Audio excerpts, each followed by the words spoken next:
શ્રીમદ ભગવદ્ ગીતામાં ભગવાન શ્રી કૃષ્ણ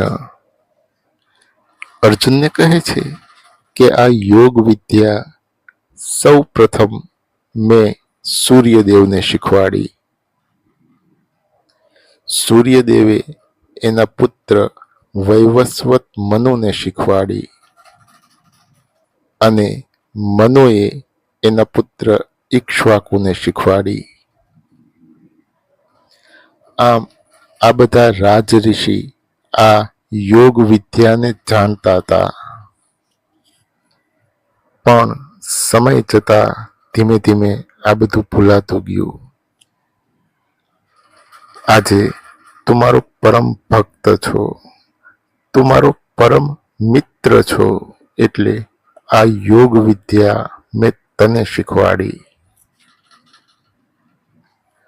અર્જુન ભગવાન શ્રી કૃષ્ણને કહે છે કે તમારો જન્મ તો હમણાં થોડા વર્ષો અગાઉ થયો, જ્યારે સૂર્યદેવનો જન્મ તો ઘણા સમય પહેલા થયો. તો પછી તમે આ યોગ વિદ્યા સૂર્યદેવને શીખવાડી એ વાત હું કઈ રીતે માની લઉં? ભગવાન શ્રી કૃષ્ણ કહે છે કે આજ સુધી તારા અને મારા અનેક જન્મો થઈ ગયા છે. હું એ બધું જાણું છું, પણ તું નથી જાણતો. હું જન્મ વિનાનો, વિકાર વિનાનો અને સર્વેશ્વર છું. તેમ છતાં મારી જ માયા વડે જન્મ લઉં છું.